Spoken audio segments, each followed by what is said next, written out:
Bonjour, il était une fois une association humanitaire nommée Chaska. D'autres bénévoles et moi allons vous la présenter. Nous sommes donc partis pendant un mois en avril 2016 au Pérou, plus exactement à l'ouest du pays, au nord de Lima. Tout a commencé en 2002 avec Marina Luz Quispe Estrada, une jeune ingénieure agronome soucieuse de son pays. Elle voulait fonder une association pour aider les plus démunis avec son mari, Crespo.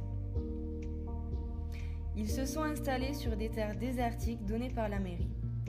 Ils ont essayé de faire pousser plusieurs cultures comme les vignes ou le maïs, mais seulement les plants de grenadillas ont poussé. Dans l'association, on peut également croiser Karen, Paola ou même Santiago et plein de bénévoles qui viennent de partout dans le monde, USA, France et même Allemagne. Pourquoi Chaska? Parce que j'ai une copine qui a voyagé 6 mois avant moi en Amérique du Sud et qui est passée par l'association Chaska. Et elle avait eu le contact par le collège de Sempe. J'ai connu Chaska par l'intermédiaire du professeur d'espagnol Monsieur Mingo, qui travaille à Saint-Palais, et qui m'en a parlé parce que parce qu'on était sur un projet de départ au Pérou sur 3 mois. Le collège de Sempe fait des dons, notamment des dons de riz à l'association Chaska. Et je connais aussi une professeure du collège de Sempe qui m'avait donné les tuyaux et donc voilà pourquoi Chaska. Pour la simple et bonne raison que lors de la présentation des stages à l'étranger, c'était le seul stage qui avait été réalisé en humanitaire, donc c'est pour ça que j'ai choisi cette association. On voulait joindre l'utile à l'agréable, le voyage et l'humanitaire ou au moins le solidaire. Donc voilà, on cherchait une structure et on a donc contacté Luz. Durant nos journées à l'association, nous pouvions réaliser plusieurs activités comme les activités agricoles. Chaska possède plusieurs cultures comme les champs de grenadillas ou même maracuya et bien d'autres. Dans l'association, on peut aussi s'occuper des animaux, chiens, chats, poules, lapins, cochons d'Inde. Il faut savoir que le cochon d'Inde est le plat traditionnel péruvien. Chaska reçoit son eau de la ville qu'elle réceptionne une fois par semaine. Cette eau doit être pompée car elle est en contrebas de l'association. En attendant d'être utilisée, elle est stockée dans des tanks. Activités réalisées à Chaska, donc il y en avait principalement 2. Il y en avait une qui concernait l'agriculture, chose qui faisait quand même principalement là-bas. Ça consistait à travailler dans les champs de grenadillas, donc à guiller, à accrocher les plantes ou bien les arroser. On guillait, alors j'ai pas la traduction en français parce que je l'ai jamais fait, mais c'est comme les vignes. L'idée c'est de faire suivre, d'aider la plante à se développer. Il y a eu d'autres tâches un peu plus fastidieuses on va dire, notamment un travail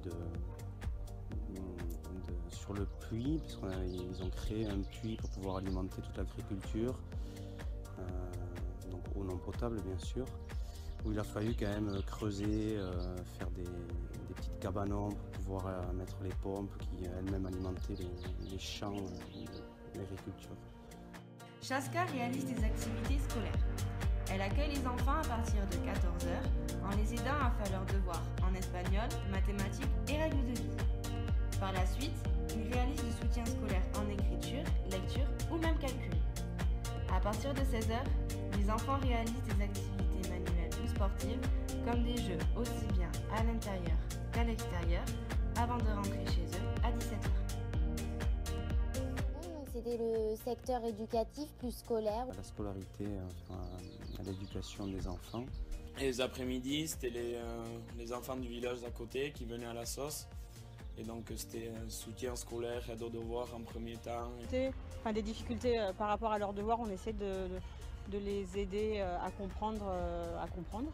Réaliser du soutien scolaire pour les enfants, mais également des jeux récréatifs.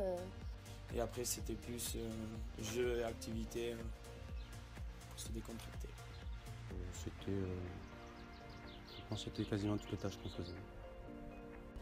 Et une troisième, on pourrait dire, étant donné qu'il y avait plusieurs petits villages aux alentours de cette association, c'était une aide envers les personnes qui pouvaient côtoyer l'association, ne serait-ce qu'en légumes et autres. Chaska offre aussi une aide à la communauté plusieurs fois par an, tels que des ateliers pour redonner confiance en soi, sensibiliser sur différents sujets importants tels que les énergies renouvelables, l'hygiène, la sexualité ou le climat. On peut y trouver des médecins et infirmiers, des gynécologues, des avocats pour obtenir divers renseignements, des esthéticiennes et bien d'autres. Alors les bénévoles, pourquoi faire de l'humanitaire? C'est pas vraiment de l'humanitaire mais plutôt du solidaire. Parce que humanitaire, moi je vois ça plutôt avec des grosses structures où on amène des vivres ou des compétences. Là en l'occurrence, on n'a pas vraiment amené nos propres compétences, on a amené de l'aide, des bras, du temps, de l'énergie. C'est une façon différente de voyager et de pouvoir donner de sa personne à l'autre bout du monde et forcément recevoir beaucoup plus que ce qu'on nous donne au final. Et c'est vraiment ce que je retiens de mon séjour humanitaire. C'est bien le tourisme, mais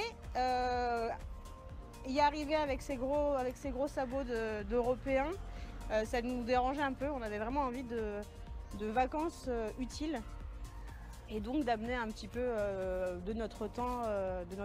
Simplement puisqu'on avait un laps de temps d'1 mois et que j'avais pas envie de choisir une entreprise donc en France. Et pour moi, c'était l'occasion donc de se sentir utile, de servir à quelque chose et de défendre une cause. Donc c'est pour ça que j'ai choisi de faire de l'humanitaire. Chaska étant un projet de longue date qui a beaucoup évolué, on s'était dit que c'était vraiment une bonne action, entre guillemets, enfin, que ça ne serait pas du temps perdu ni de l'argent perdu. Parce qu'il y a beaucoup de projets humanitaires, notamment humanitaires d'ailleurs, où on ne sait pas où vont les fonds, etc. Et là, on avait vraiment envie de donner de notre personne et de notre argent et de notre temps pour une cause qui, semble-t-il, nous correspondait.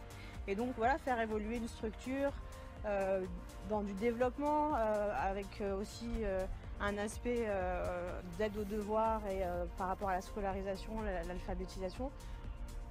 Le projet est somme toute assez intéressant.